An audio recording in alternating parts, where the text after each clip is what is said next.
Hi everyone, it's meteorologist Terry Swales here, and we've got another snow system to look forward to in the next 24 hours. It's still half a day away here, and so tonight no issues weather-wise. Our skies will start out mostly clear, although high clouds have been showing up in our skies, and those will slowly thicken as we go through the evening hours. And then it's late tonight when the clouds should really get thicker around the area. So here we are at midnight, and skies still clear to partly cloudy, and our temperatures by this time should be well into the single digits, maybe as low as 2 or 3 degrees.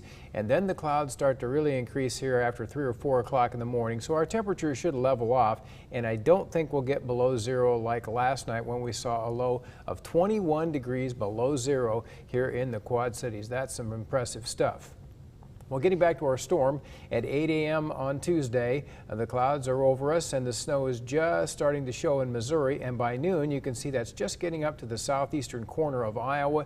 And then as we go through the afternoon hours, the snow marches from south to north across the region. Fairly light to begin with, but it should increase tomorrow night, and we do have winter weather advisories out for much of the area.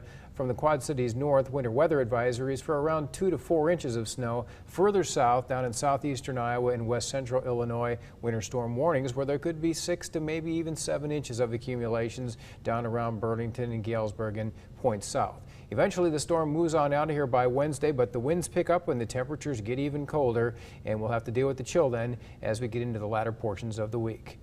Our forecast then for the rest of tonight is going to call for some clouds increasing, especially after midnight, and the low temperature down around 3, east to southeast winds at 5 to 10, and then tomorrow cloudy and cold with snow likely later on in the day, probably after 2 or 3 in the afternoon around the Quad Cities, and the high temperature at 22 degrees.